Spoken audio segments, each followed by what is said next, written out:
Sir, how do you know that the person you are with is the right person for you? Whoa, popular, eh? It once happened.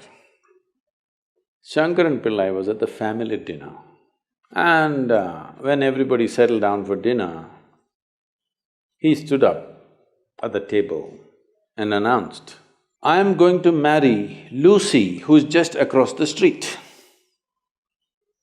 I hope that's not the name. No, it Oh. is. Then the father said, "What? You going to marry Lucy? She has nothing. She's like a tramp. You going to marry that Lucy?" Mother said, "What?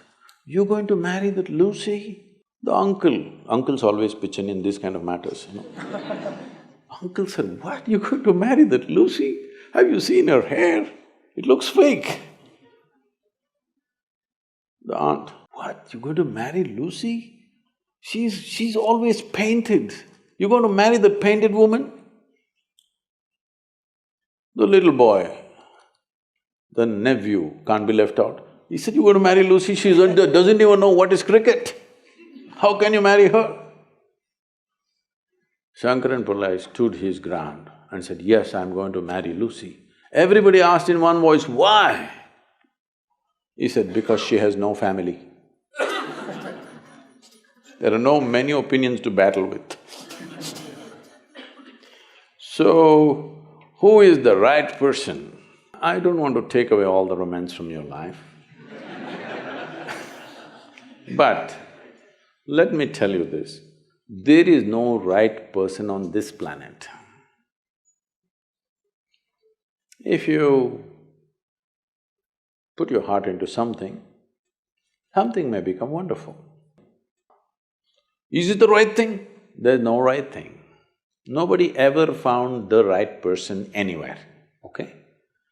If you get into that kind of unrealistic mindset, "I have found the right person," oh, you will be soon disappointed.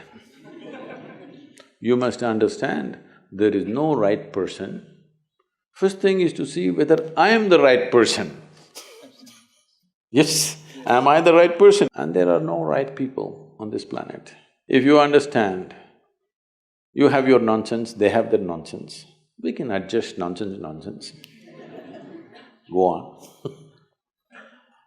We must understand relationships are formed for various needs. There are physical needs, there are psychological needs, there are emotional needs, there may be social needs, there may be financial needs, various kinds of needs. So when you're going to somebody with so many needs, you're going as a beggar, and a beggar cannot choose. Hello? Beggar eat what comes his way, isn't it? He cannot choose. So, if you really want to make a choice in this world, first and foremost thing is, you bring yourself to your place where your experience of life is just pleasant by yourself. You're wonderful. Now, let us see what gets drawn to this one. If you're really wonderful, things will happen in every way, I'm saying. In terms of career, in terms of marriage, in terms of relationships, the best will happen to you because you made yourself like this. Instead of trying to work on somebody and fix them, if you work upon yourself and make you so wonderful that everybody wants to be with you, then there is a choice. And this whole thing is an American thing, that there is a soulmate somewhere. God made just one more person just for you, but these days every 2 years he keeps making one more person just for you. Obviously, God is making too many mistakes with you. See, body needs a mate, understandable. Maybe psychologically also you need a mate, understandable. Emotionally you need a mate. A soul cannot need a mate. So soul doesn't need a mate, nor was some person made perfectly for you, okay? This creation makes all kinds of unique idiots. If you understand you are one kind of idiot and the others are different kind, you will understand their nonsense because you know you got your stuff. If you think you're perfect and God has chosen you and He's made another person perfect somewhere else, you're heading for a disaster, okay? There's no such thing. Even, people today, after 5,000 years, people are still adulating and worshipping Krishna as the greatest lover, but his wives are dead unhappy with the guy. Yes. So, you're not going to find any perfect person. If you invest a deep sense of involvement, something wonderful may happen. It's because of your involvement, not because the other person is fantastic. No. Even if you choose a fool, actually it's easy that way. If they're not stupid, why would they come to you first of all? No, I'm just being nasty. So, even if you choose a fool, it doesn't matter. If you involve yourself, it can turn out very beautiful.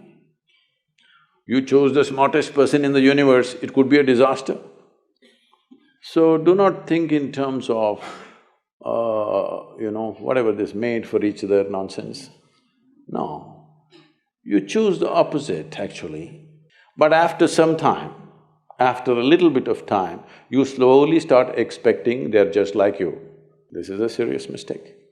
Because if one more person becomes just like you won't be able to bear with them for 2 days. Hello? Please tell me. If there's one more person just like you at home, could you live there? You're glad they're different. It's wonderful, nobody is like you, isn't it? Nobody is like you on this planet. Try and see. Nobody is like you, and that's good.